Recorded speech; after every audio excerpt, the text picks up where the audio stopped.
तो हम स्टार्ट करते हैं। तो हमारे पास सबसे पहले आ जाता है जो, वो है स्ट्रेंथ। वो क्या है सबसे पहले? स्ट्रेंथ। तो आप इसकी डेफिनेशन है, इसके बारे में समझेंगे और इसको करेंगे। ओके, स्ट्रेंथ देखिए, सबसे पहले स्ट्रेंथ क्या है तो इसको लिखेंगे। देखो बच्चे, आपको एक चीज बताता हूं, आपको जो भी मैं करवा रहा हूं वो यहां पर आपको अपने नोट्स भी बनाने हैं। अगर तो आप जॉब करते हैं, अगर आप इतने बिजी हैं कि आपके पास बिल्कुल समय नहीं है, फिर आपको कह सकता हूं कि आपको इसकी पीडीएफ मिल जानी है, आप इसमें से देख लेना। लेकिन अगर आप फ्री हैं और आप सिर्फ तैयारी कर रहे हैं, तो आपने अपने हाथ को चलाना है, आपने अपना हाथ रोकना नहीं है।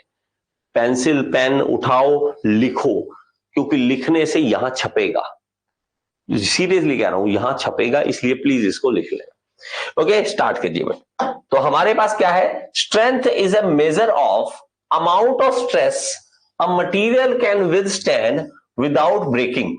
कहता है कि स्ट्रेंथ क्या है? स्ट्रेंथ वो है कि अगर किसी के ऊपर लोड डालें और वो टूटे ना, वो स्ट्रेस को सहन कर सके, उसको हम क्या कहेंगे? स्ट्रेंथ है उसकी। कितनी स्ट्रेंथ, हम कहते हैं कि किसी में स्ट्रेंथ कितनी है, किसी में कितनी ताकत है, तो हम चेक करना चाहते हैं तो उसको कहते हैं आजा भाई लड़ ले, आजा देख लेते तेरे में कितनी ताकत है। लड़ने का क्या मतलब? आप ऊपर फोर्स डालोगे, वो सहन कर पाएगा या नहीं कर पाएगा। इसी तरह मटेरियल, मटेरियल की स्ट्रेंथ क्या है? उसके ऊपर लोड डालेंगे, वो कितना स्ट्रेस सहन कर पाएगा, इसको हम क्या कह देते हैं? Strength. This is the ability of material to support maximum load before it breaks.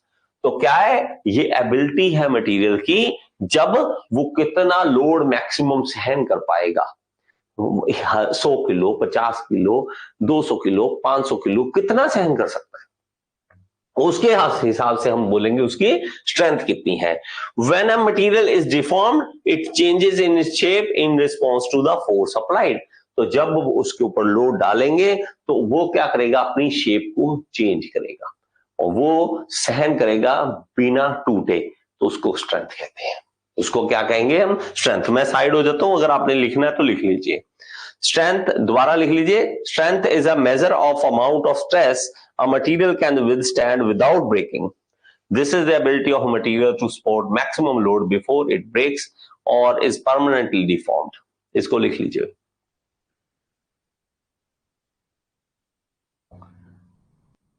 देखिए सभी जो है बच्चे, हमें क्लास में सारे के सारे चाहिए, जल्दी से जल्दी आया करो, क्लास लगाया करो, बहुत मजा आएगा आपके साथ क्लास करने का।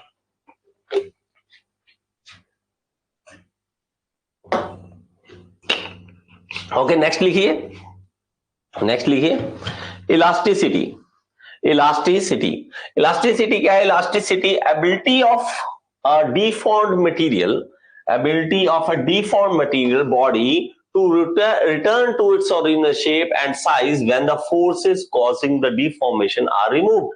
कहता है कि हम किसी बॉडी के ऊपर लोड लगाएं और वो अपनी शेप चेंज कर ले, और जब लोड छोड़े तो वो वापस अपनी शेप रीगेन कर ले। इसको क्या कहते हैं? Elasticity.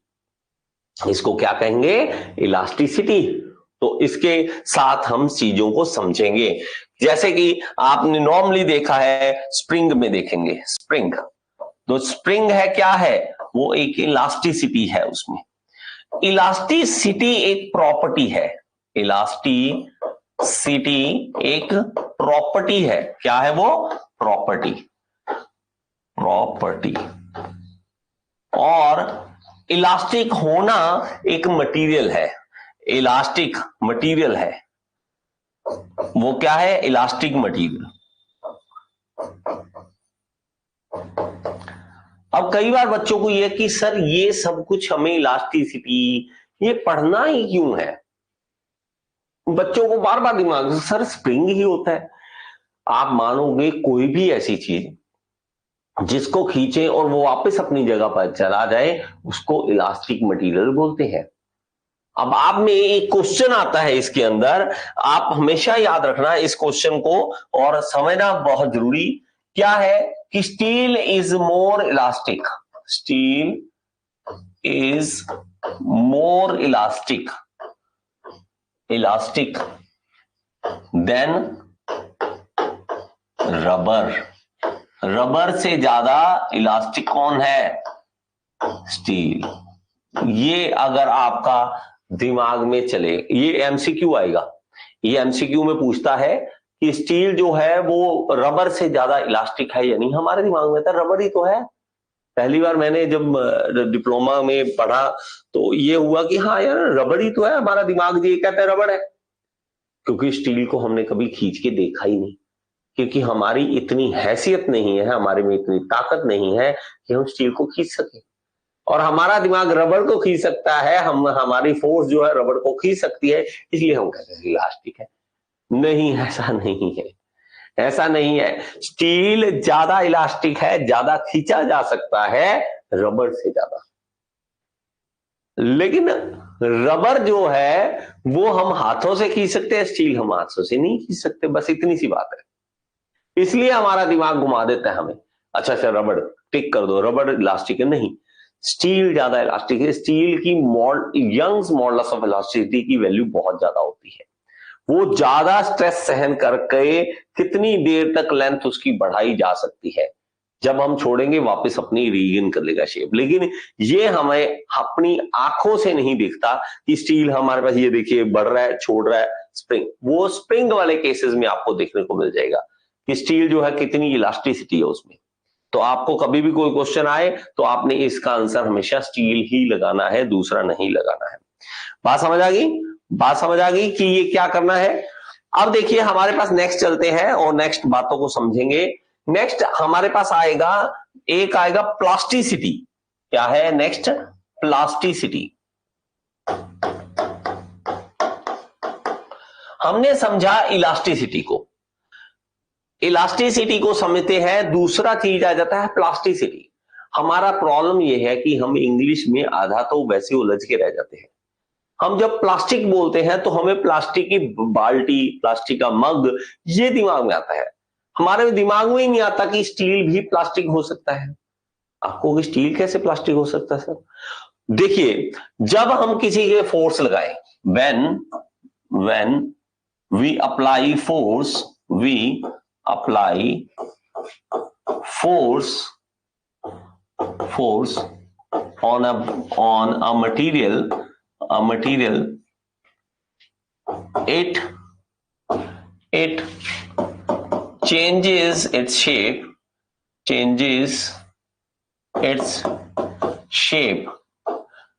and size, but it will not regain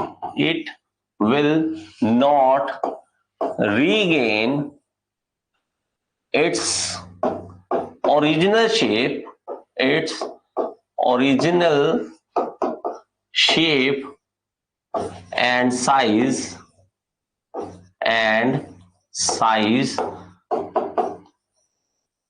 when we remove force। जब हम फोर्स लगाएं तो वो खींचा जाए, लेकिन जब वो हम फोर्स छोड़ दें वो वहीं का वहीं रह जाए। इसको क्या कहेंगे? प्लास्टिसिटी। इसको हम समझते हैं स्ट्रेंथ ऑफ मटेरियल में। आपको याद हो अगर तो हम एक स्ट्रेस स्ट्रेन डायग्राम बनाते हैं स्ट्रेंथ ऑफ मटेरियल में। स्ट्रेस स्ट्रेन डायग्राम बनाते हैं स्ट्रेस और स्ट्रेन के बीच। इसके अंदर एक एरिया आता है, ये वाला। इसके अंदर जो रहता है उसको कहते हैं इलास्टिसिटी। लेकिन उसके बाद का जो एरिया होता है, उसके बाद का एरिया हमारे पास क्या आ जाता है? वो आ जाता है प्लास्टिसिटी वाला, इस तरह से। तो ये जो एरिया है हमारे पास, ये जो एरिया होता है ये वाला, ये इलास्टिसिटी वाला होता है। और दूसरा जो एरिया हमारे पास ये वाला, ये प्लास्टिसिटी वाला एरिया होता है। ये होता है प्लास्टिसिटी वाला। तो हमारे पास एक लिमिट आती है, लिमिट के बाद इलास्टिसिटी उसकी खत्म हो जाती है। इलास्टिसिटी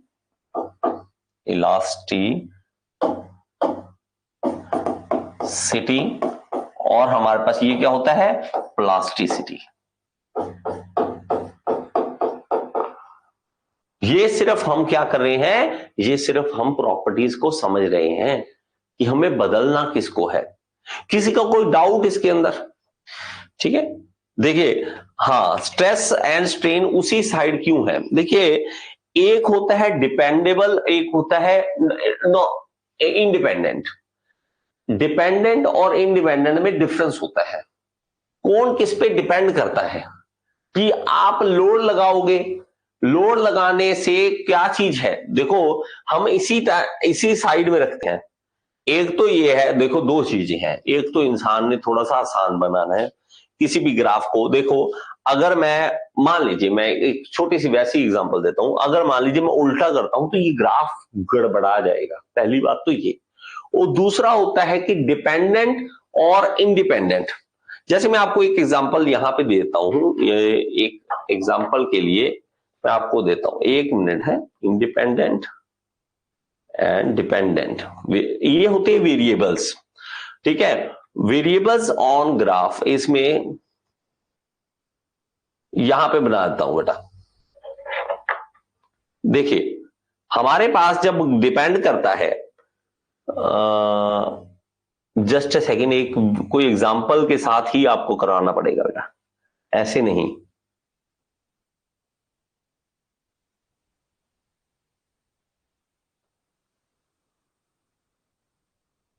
एक सेकेंड है, कोई एग्जांपल अच्छी सी मिल जाए, क्योंकि ऐसी एग्जांपल जो आपको सीधी सी समझ आए, सीधी सीधी समझ आए। ठीक है, just a second.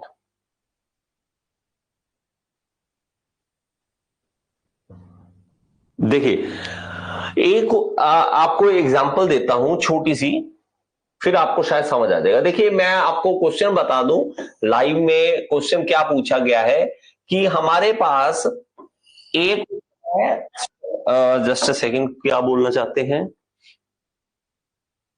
Sir? Why steel is more elastic than rubber?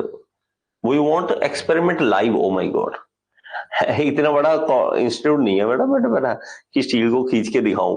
हाँ, मैं कोशिश करूंगा किसी कॉलेज में जब विजिट करूंगा तब आपको दिखा दूंगा। वैसे आपको ना वैल्यूज से समझना पड़ेगा। अगर आप में से किसी ने स्ट्रेस और स्ट्रेन समझा हुआ है, एक मिनट, अमन चौधरी। हाँ जी, अमन बोलना चाहते हैं कुछ? अमन कुछ बोलना चाहते हो तो मैंने आपको ऑन किया है। देखिए, अब मैं आपको वापस लेके चलता हूं इसके ऊपर। ठीक है, अभी एक बार चलिए। अमन, आपका हैंड रेस का मतलब था कि आप बोलना चाहते हैं। देखिए, मैं आपको बात समझाता हूं। एक होता है डिपेंडेंट और एक होता है इंडिपेंडेंट। दो क्यों है? जब कोई चीज किसी पे डिपेंड करती है, यहां लिखते हैं हमेशा डिपेंडेंट वेरिएबल, इस साइड हमेशा डिपेंडेंट होता है, डिपेंडेंट। और दूसरा होता है इंडिपेंडेंट, इंडिपेंडेंट। इसमें आपको एक एग्जांपल दे देता हूं, क्या? एक इंडिपेंडेंट, ओके, एक तरफ मैं लिख देता हूं, मान लीजिए एज। एज किसी के ऊपर डिपेंड नहीं करती है। एज किसी, मान लीजिए आपकी एज है, आपकी एज किसी और चीज पे डिपेंड नहीं करती है। लेकिन दूसरी तरफ डिपेंडेंट लिख देता हूं हाइट। आपकी जो हाइट है वो डिपेंड करती है एज के ऊपर। मैं कहूं कि 1 साल का बच्चा है और ये 5 फुट का है, आप कहोगे ऐसा हो नहीं सकता, क्योंकि आपके माइंड ने इंसान की नेचर को समझा हुआ है। ह्यूमन कभी भी 1 साल में 5 फुट का नहीं होता। तो हम कहेंगे नहीं नहीं, ये तो प्रॉब्लम है, इसमें प्रॉब्लम है। ये डिपेंडेंट है और ये इंडिपेंडेंट है। इसी तरह यहां जो भी होगा वो इंडिपेंडेंट होगा। जब हम स्ट्रेन की बात करें तो वो स्ट्रेन जो है किसी के अंदर आ रही है वो इंडिपेंडेंट है, और डिपेंडेंट हमारे पास स्ट्रेस है। स्ट्रेस जो डिपेंड कर रही है वो खींचने पे कितना उसके अंदर स्ट्रेन आ रहा है, स्ट्रेस उसके अकॉर्डिंग हो रही है। ओके, स्ट्रेस और स्ट्रेन आपस में डायरेक्टली प्रोपोर्शनल होते हैं, और ये डिपेंडेंट है। स्ट्रेस जो स्ट्रेन है वो इंडिपेंडेंट है, इसीलिए हमेशा इंडिपेंडेंट वाला इस पे आएगा, इस पे, और ये डिपेंडेंट वाला इस पे आएगा। और हमें हमेशा कोई भी ग्राफ जब हम बनाएंगे तो मोस्टली हमारे पास यही होगा कि डिपेंडेंट इस पे और इंडिपेंडेंट इस पे आएगा। आई होप आपका कॉन्सेप्ट जो है वो क्लियर हो जाए। आपके कोई भी क्वेश्चन हो पूछिए, मेरे से पूछिए। ओके, नहीं आपके डाउट क्लियर होंगे, आप लाइव आए हो, लाइव वाले के डाउट क्लियर होंगे, रिकॉर्डेड वाले के अपने आप हो जाएंगे। तो आप मेरे से जितने क्वेश्चन, आप ना देखो एक कॉपी लगा लो डाउट्स की कि सर ये पूछना है ये पूछना है, आप फेंको मेरे पे क्वेश्चन। देखो मैं ये नहीं कहता बार बार कोई शक्तिमान हूं, मुझे सब कुछ आता है, मुझे नहीं आता होगा मैं कल को जवाब जरूर दूंगा, लेकिन आपको समझाने की पूरी ट्राई करूंगा। मेरे से क्वेश्चन फेंक दो, कभी ना कभी मेरे दिमाग में वो चलता रहता है कि हाँ इनको जवाब देना है, इस क्वेश्चन का जवाब देना है। ठीक है, ये चीज हो गया, ये चीज समझ आ गई। तो हमारे पास ये हमेशा क्या होगा, हमारे पास ये डिपेंडेंट और ये इंडिपेंडेंट होगा। तो हमारे पास प्लास्टिसिटी इलास्टिसिटी का आइडिया आएगा, उसके बाद प्लास्टिसिटी का आइडिया आएगा। हम इंसान बड़े जबरदस्त इस मामले हैं कि हमने लोड लगाना है किसी चीज के ऊपर, हमने ये समझ लिया कि कब तक वो इलास्टिसिटी में रहेगा और कब वो प्लास्टिसिटी में एंटर कर जाएगा, इसके बारे में। और जैसे कि मैंने आपको पहले बताया, एक बार पहले एग्जांपल दी इसमें हमारे पास स्ट्रेंथ ऑफ मटेरियल में, अब ये हाल देखो स्प्रिंग का, ये प्लास्टिसिटी में एंटर कर चुका है, ये प्लास्टिसिटी में एंटर कर चुका है, अब वापस ही नहीं जा रहा। मैं इसको कह रहा हूं कि वापस जा, नहीं जा रहा। मैं इसको अगर खींचता हूं, यहां पे ये देखो, इसमें इलास्टिसिटी है, अभी तक इस मटेरियल के अंदर इलास्टिसिटी है, लेकिन इसको भी एक लिमिट से ज्यादा फोर्स लगा दूंगा तो ये प्लास्टिसिटी में एंटर कर जाएगा। और हमारा माइंड भी कहता है, हमारा माइंड कहता है इसको कब तक इसको खींच, ये देखो हमारा माइंड कहता है कि इसके बाद रुक जा। हर चीज का हमारे पास माइंड है, लेकिन हम उसको यूज नहीं करते अच्छे तरीके से। ओके, नेक्स्ट चलिए, नेक्स्ट चलिए, क्वेश्चन मेरे से पूछते रहना बेटा, तभी आपके डाउट क्लियर होंगे। डक्टिलिटी, डक्टिलिटी, डक्टिलिटी क्या है? It is the property of material, it is the property of material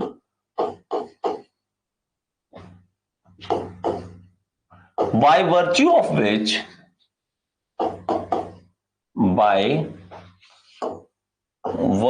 of which material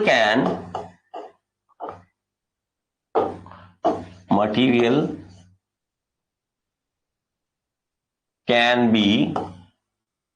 be stretched into wires,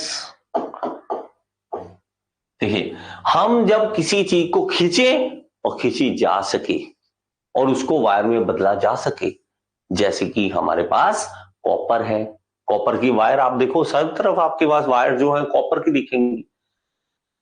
आपने बार बार आपको कह रहा हूं, आपने सिर्फ डेफिनेशन की तरफ नहीं जाना, आपको जब भी कॉपर की तार दिखे, जब भी आपको कोई भी वायर दिखे, आपको बिजली की तारें दिखे, आपको ये रहा डक्टाइल मटीरियल। जब आप ये बोलेंगे कि ये देखो ये रहा डक्टाइल मटीरियल, तब आपके माइंड में अपने आप बैठना स्टार्ट हो जाएगा कि डक्टिलिटी किसे कहते हैं। और इसमें एक रेंज है, इस रेंज इसको लिख ले, ये बहुत इंपॉर्टेंट है कि कौन सा पहले आएगा कौन सा बाद में आएगा, तो इसकी एक रेंज वैल्यू है, उसको लिख ले बेटा। हमारे पास क्या है? गोल्ड सबसे पहले, गोल्ड, उसके बाद हमारे पास आ रहा है प्लैटिनम, प्लैटिनम, उसके बाद हमारे पास आता है सिल्वर, आयरन, फिर है आयरन, उसके बाद है हमारे पास कॉपर, एल्यूमिनियम, फिर है कॉपर, फिर है एल्यूमिनियम, एल्यूमिनियम, उसके बाद निकेल, उसके बाद जिंक, ओके, और जिंक के बाद टिन, जिंक के बाद क्या है? टिन, इसको लिख लो एक बार। उसके बाद हमारे पास कौन सा आ गया? टिन, लीजिए, ठीक है, टिन को ऐसे पूरा लिख लो, टिन, ओके, इसको लिख लिया होगा। तो हमारे पास किसी चीज को इस तरह से जब वायर में बदला जा सके उसको रखते। अब आप कहो कि कोई ऐसी चीजें जो नहीं बदली जा सकी, आप कहो मैं कपड़ा है, मेरे पास कपड़ा पड़ा है, आपके कपड़ा बदल खींच के मैं उसकी वायर बना, नहीं बनती। जिस चीज का जो बनेगा वो बनेगा। और हैरानी की बात ये देखो कि कैसे फिक्स हो रखा है।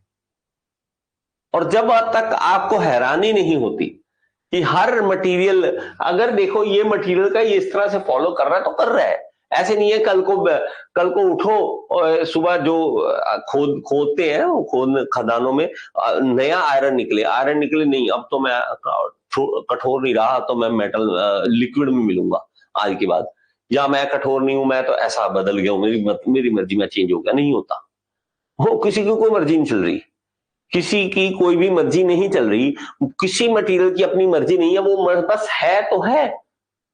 एल्यूमिनियम अगर सॉफ्ट है तो है, बस। अगर कोई चीज जैसी है तो है, हम उसको क्या करें, हाल है हमारा, हम तो बदलना चाहते हैं, बदल लेते हैं चीजों को, लेकिन खुद वो नहीं बदलते। अगर आयरन कहे कि कल को मैं ऐसा नया बन जाऊंगा आयरन की जो निकालोगे मैं प्रॉपर्टी बदल चुकी है, अब पागल हो जाएगी दुनिया, इंसान पागल हो जाएगा। इंसान कहेगा सब कुछ बदल गया मेरा, तो यंग्स मॉडुलस की वैल्यू ये वो सब कुछ बदल चुका है। तो ऐसा नहीं होता, जो जैसा है वैसा का वैसा चल रहा है। ओके, नेक्स्ट देखिए, नेक्स्ट है हमारे पास मेलेबिलिटी। नेक्स्ट हमारे पास चलिए, नेक्स्ट है हमारे पास malleability.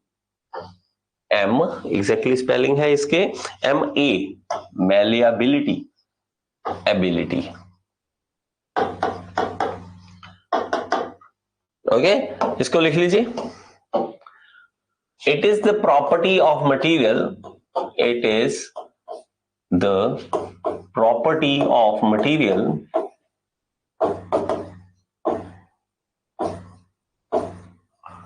by virtue of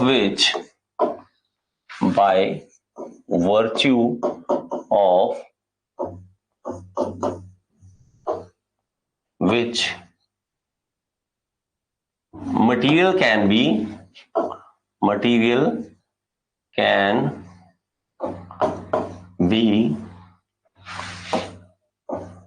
be beaten to make sheets। तो हमारे पास शीट्स बनाते हैं, तो हम जब पीटते हैं मारते हैं थोड़े से, तो वो क्या है अपना एरिया चेंज करता रहेगा, तो उसमें क्या आ जाएगी, मेलेबिलिटी आ जाएगी, उसके अंदर क्या आ जाएगी, मेलेबिलिटी आ जाएगी। तो उस मेलेबिलिटी को देखो, हम मैंने तो इस तरह से रट्टा मार रखा है कि जब भी आप देखोगे वो बनाते ना, जब आपने देखा होगा कि बॉक्सेस बना रहे हैं, वो पीट रहे होते हैं, उनके मैले मैले कपड़े पहन रखे होते हैं, मैले से कपड़े पहन के वो मेलेबिलिटी कर रहे होते हैं, मैले कपड़े से मेलेबिलिटी पहन, मतलब एक रफ आइडिया। वैसे तो हमें करना नहीं चाहिए ऐसे, लेकिन क्या करें, हमें कहीं ना कहीं रट्टा मारने के लिए कुछ ना कुछ करना पड़ता है, मेलेबिलिटी होती है। ओके, बात समझ आ गई, बात समझ आ गई, मेलेबिलिटी होती है। और इसके अंदर भी एक जो है हमारे पास रेंज है कि कौन सी रेंज कहां तक चलेगी। तो सबसे पहले हमारे पास आ जाता है गोल्ड, तो हमारे पास सबसे पहले आ जाएगा गोल्ड। गोल्ड की सबसे ज्यादा मेलेबिलिटी है गोल्ड की, उसके बाद सिल्वर, फिर है हमारे पास एल्यूमिनियम, फिर है कॉपर, फिर है टिन, फिर है प्लेटिनम,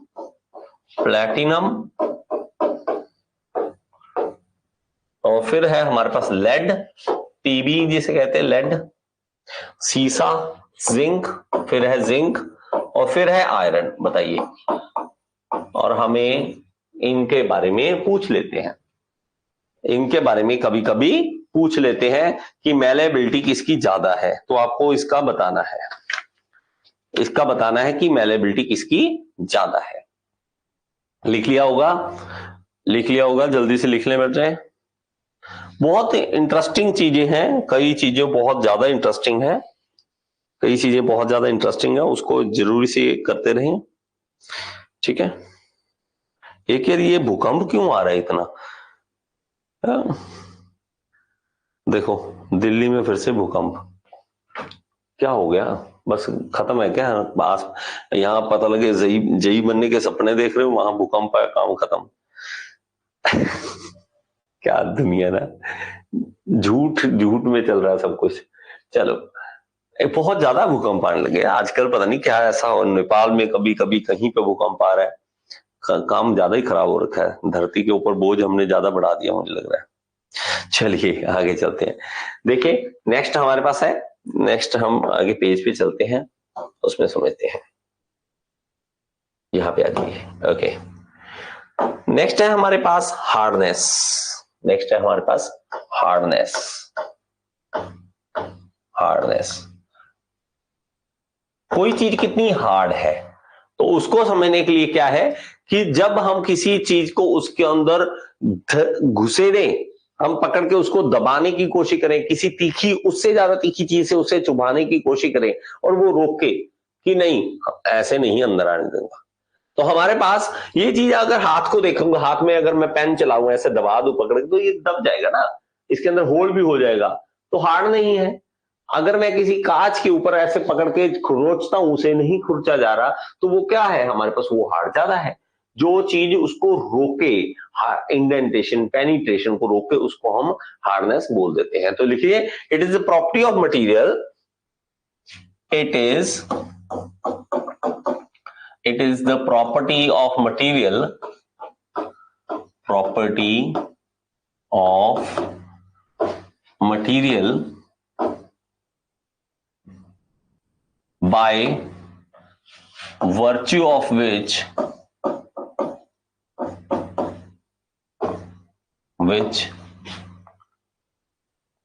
it resist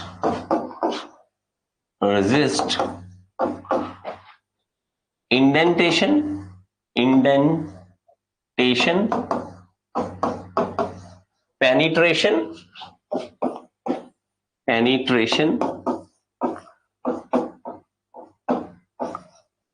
और स्क्रैचिंग। किसी चीज को रेजिस्ट करे, इंडेंटेशन, पेनिट्रेशन और स्क्रैचिंग, इन सबको रेजिस्ट करे, तो उसको हम क्या कहेंगे, हार्डनेस है। वो क्या है, हार्ड है। कोई चीज हार्ड है, उसके ऊपर आप नहीं उसके ऊपर खरोच सकते हो, कभी ऐसे नहीं कर सकते हो, उसको हम क्या कहेंगे, हार्डनेस है। नेक्स्ट हमारे पास है टफनेस। नेक्स्ट है हमारे पास टफनेस। इसको लिखेंगे बच्चे, टफनेस क्या है, toughness is the strength with which material oppose rupture. इसको क्या लिखेंगे, toughness is property is exactly बोले तो it is the strength with which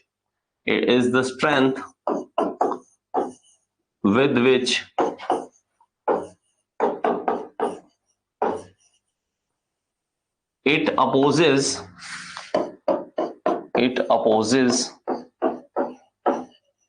rupture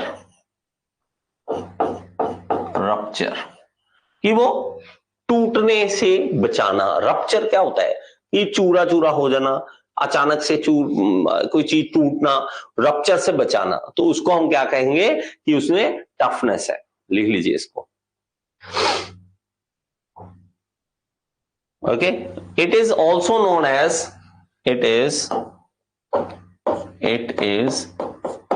also known as the property of material to oppose impact को सहन करने का, impact को सहन करने का उसमें क्षमता हो। अचानक से इम्पैक्ट, अचानक से फोर्स लगे उसके ऊपर, उसको सहन कर सके, उसको हम क्या कहेंगे, टफनेस। उसको क्या कहेंगे हम, टफनेस। एक बार हुआ है वो जो हमारे पास इलॉन मस्क नहीं है, इलॉन मस्क जो उसने मारा नहीं था, बॉल एक मारी थी, अभी दिखाता हूं, ब्रेक ग्लास, आई थिंक मिल जाएगा शायद हमें ना, इलॉन मस्क वाला।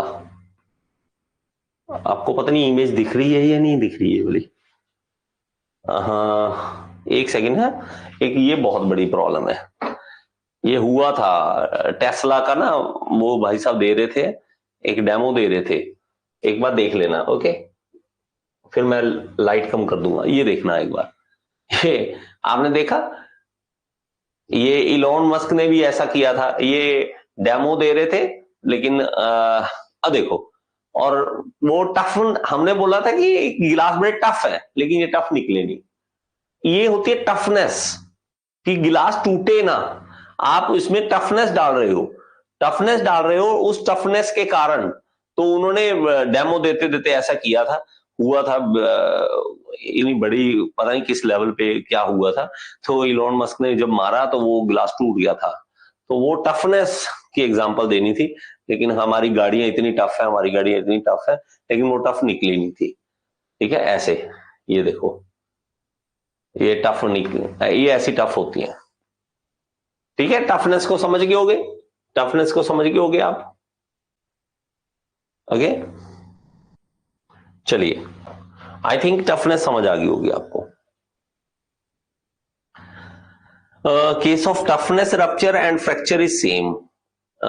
देखो, टफनेस रप्चर अलग चीज है, फ्रैक्चर अलग चीज है। देखो, अचानक से किसी के ऊपर फोर्स लग के कोई चीज टूट रही है, तो उसमें टफनेस की कमी है, कि वो अचानक झटका नहीं सहन करता। किसी चीज को तोड़ना, लाइक मान लीजिए किसी के ऊपर लोड डाला आपने, और धीरे धीरे धीरे धीरे वो टूट गया, धीरे धीरे लोड डालते रहे वो टूट गया, उसके अंदर क्या आ गया, फ्रैक्चर हो गया। फ्रैक्चर अलग चीज है। टफनेस जब हम देखते हैं तो उसके ऊपर इंपैक्ट फोर्स को वो सहन कर सके, उसको हम टफनेस बोलते हैं। अब देखो, मैं आपको बात बताऊं, तो मैंने ये चीज आपको शायद पहले बताई थी। हार्डनेस जब बात करते हैं, हार्डनेस, हार्डनेस, ओके, और टफनेस की, एक मिनट, ठीक है, हार्डनेस और टफनेस की दोनों चीजें अलग अलग है।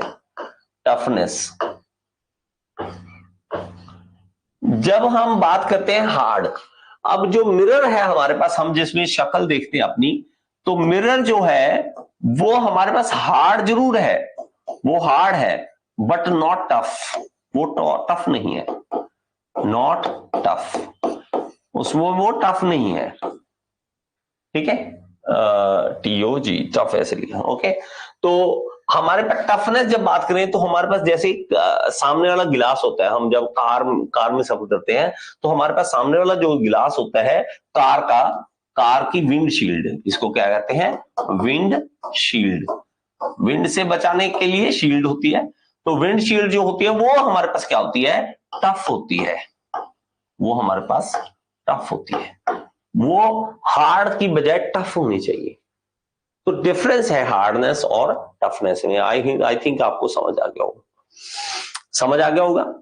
ओके, चलिए आगे, नेक्स्ट देखिए। नेक्स्ट है हमारे पास ब्रिटलनेस, नेक्स्ट है हमारे पास ब्रिटलनेस।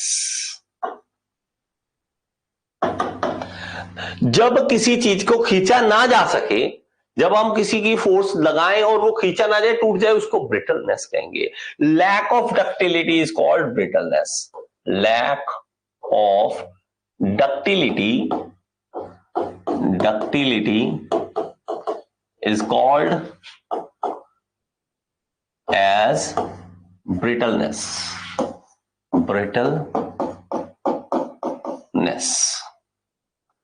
जैसे कि जैसे हमारे पास कास्ट आयरन, कास्ट आयरन जो है वो एक ब्रिटल मटेरियल की सबसे सही एग्जांपल है, ये बेस्ट एग्जांपल है कि वो एक ब्रिटल मटेरियल है, बेस्ट एग्जांपल।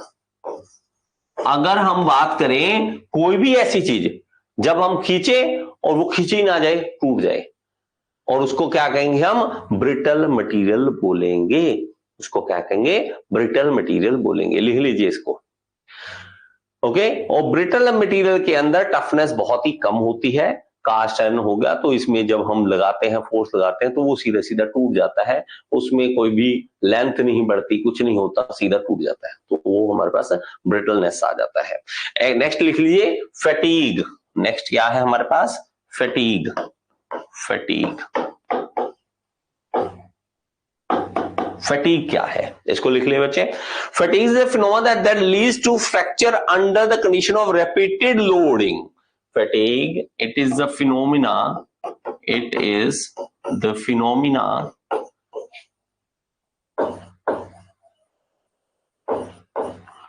तो एक फिनोमिना है क्या, और that leads to fracture, that leads to fracture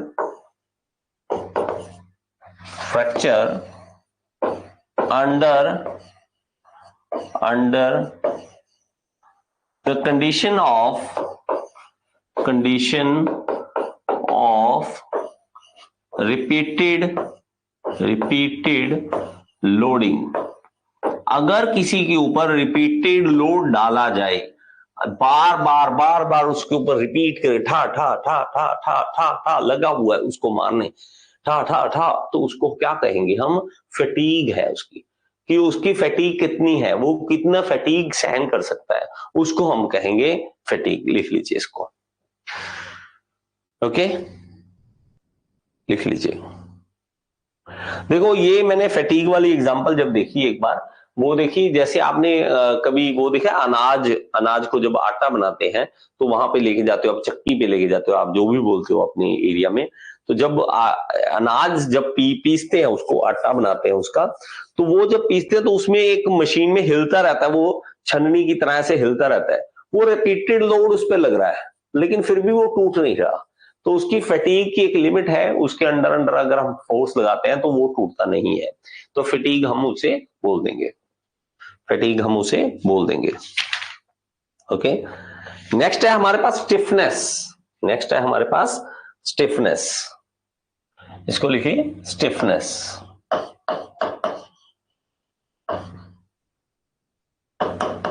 कोई चीज कितनी स्टिफ है, अगर हम लोड लगाएं और वो लोड लगाने से कितने mm उसमें चेंज आ रहा है, उसको हम स्टिफनेस बोल देते हैं। Okay, it is resistance offer to deformation, लिख लीजिए इसको। इसमें सीधी एग्जांपल ऐसे लिख सकते हैं, force per unit length, force 1 mm में बहुत है, फोर्स पर या लोड पर यूनिट डिफ्लेक्शन, ऐसे लिख लो, ज्यादा अच्छा है, ये ज्यादा अच्छा समझ आ जाएगा आपको। लोड पर यूनिट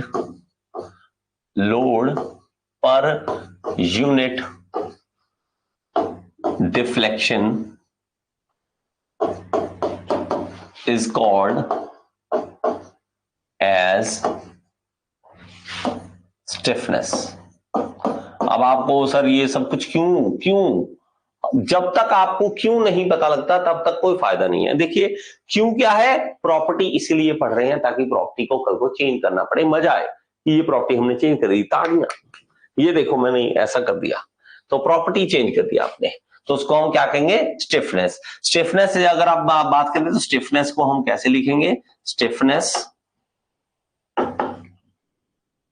तो वो क्या है, लोड कितना लग रहा है कि 1 mm की उसमें डिफ्लेक्शन आ जाए, तो इसलिए लोड पर यूनिट डिफ्लेक्शन, कितनी डिफ्लेक्शन आ रही है, 1 mm की डिफ्लेक्शन आ रही है, तो इसमें अगर मैं मान लो हल्का सा स्प्रिंग बनाता हूं, छोटा सा, ऐसे छोटा सा स्प्रिंग बनाता हूं, पेन वाला स्प्रिंग है, ये मान लीजिए कि 1 न्यूटन का फोर्स 1 mm की डिफ्लेक्शन दे देता है, तो इसकी स्टिफनेस हो गई कि 1 mm दब जाएगा, ये 1 mm दब जाएगा। अगर मैं दबाऊंगा, 1 न्यूटन का फोर्स लगाऊंगा, 1 न्यूटन का फोर्स लगाऊंगा तो ये 1 mm दब जाएगा।